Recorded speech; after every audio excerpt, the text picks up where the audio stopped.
မင်္ဂလာပါကျွန်တော်နာမည်ကျော်ပါဒီနေ့မှာကိုယ့်ရဲ့ချိန်ကိုစီမံခန့်ခွဲခြင်းတဲ့လူတွေအတွက်လူတိုင်းကကျွန်တော်အောင်မြင်တိုးတက်ခြင်းနဲ့ကျွန်တော်အောင်မြင်တိုးတက်ခြင်းဆိုပထမဆုံးကျွန်တော်ဘာလုပ်အောင်လဲဆိုတော့ကိုယ်ပိုင်ချိန်ကိုကိုယ်ပိုင်စီမံခန့်ခွဲနိုင်ဖို့ရန်အတွက်လို့လေဆိုတော့ကျွန်တော်နောင်တပြန်ရဖွယ်ကျွန်တော်ကိုယ်တိုင်နှိုက်ကလည်းခုချိန်ထိဒီလိုအခြေအနေမျိုးမှာရှိနေစေဖြစ်ပါတယ်ကျွန်တော်ရဲ့အချိန်ကိုကျွန်တော်စီမံမခန့်ခွဲနိုင်ဘူးကျွန်တော်နေ့ရက်တိုင်းမှာစီးကနေပြက်ကွက်နေဆိုတော့ဒီနေ့မှာဒီကောင်းစဉ်လေးနဲ့ကျွန်တော်ဆွေးနွေးပြသမယ်ဆိုမိတ်ဆွေတို့ပြန်ပြီးတော့ဟာဟုတ်တာပဲဆိုပြီးတော့အလန့်တကြားနဲ့မိတ်ဆွေတို့ရဲ့အချိန်ကိုပြန်ပြီးတော့စီမံခန့်ခွဲနိုင်မယ်လို့ကျွန်တော်မျှော်လင့်ပါတယ်အဲ့တော့ကျွန်တော်ဒီဆွေးနွေးပြသမယ်ကောင်းစဉ်လေးကတဲ့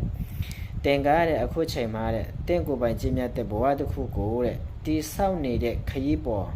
ရောက်နေပါတယ်တဲ့အဲ့တော့လူတိုင်းကကိုယ့်ရဲ့ကိုယ်ပိုင်ကြီးမြတ်တဲ့ကိုယ်ပိုင်ဘဝကိုတိဆောက်ဖို့ရတဲ့ခရီးပေါ်ရောက်နေကြတာဖြစ်တယ်အဲ့တော့နေ့ရက်စဉ်တိုင်းမှာကျွန်တော်တို့ကြော်ဖြတ်နေတဲ့နေ့ရက်တိုင်းဟာကျွန်တော်တို့ရဲ့ကြီးမြတ်တဲ့ဘဝတွေကိုတိဆောက်ဖို့ရတဲ့ခရီးပေါ်ရောက်နေတာဖြစ်တယ်အဲ့တော့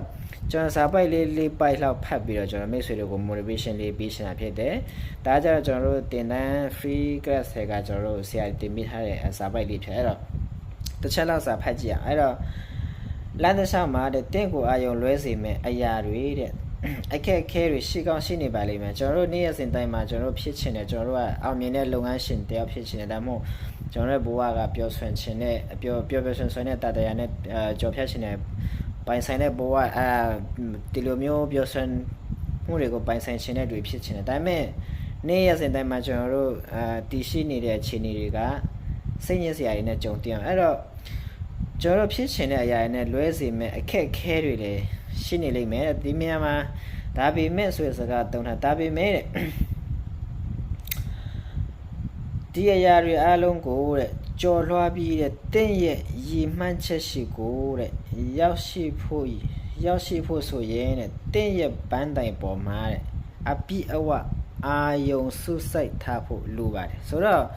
ကျွန်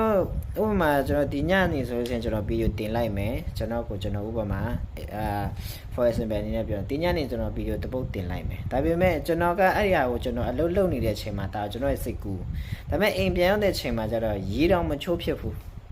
ရေတောင်မချိုးဖြစ်ပဲနဲ့ကျွန်တော်အချိန်ဖြုံးနေတယ်ဟာ TikTok ကြည့်နေတယ် social media ကြည့်နေတယ်ဒါပေမဲ့ကျွန်တော်ပြောတဲ့ဗီဒီယိုတစ်ပုတ်ကိုမတင်ဖြစ်လိုက်ဒါတွေကိုဒီညမှာဖော်ပြနေတာဖြစ်ပါတယ်ဆိုတော့အဲ့ဒါတွေကိုအာယုံမဆိုင်ပဲနဲ့ကျွန်တော်လှုပ်ရှင်တဲ့အခုဗီဒီယိုတစ်ပုတ်တင်မယ်ဆိုတဲ့ကိစ္စကိုကျွန်တော်ကတခြားအာယုံမရောက်ပဲနဲ့အဲ့ဒါလောက်အောင်မှာဖြစ်ပါတယ်ဒါကိုပြောတာပါကိုယ့်ရဲ့ချိန်ကိုစီမံခန့်ခွဲဖို့ဆိုတာဒါကိုပြောတာပါအဲ့တော့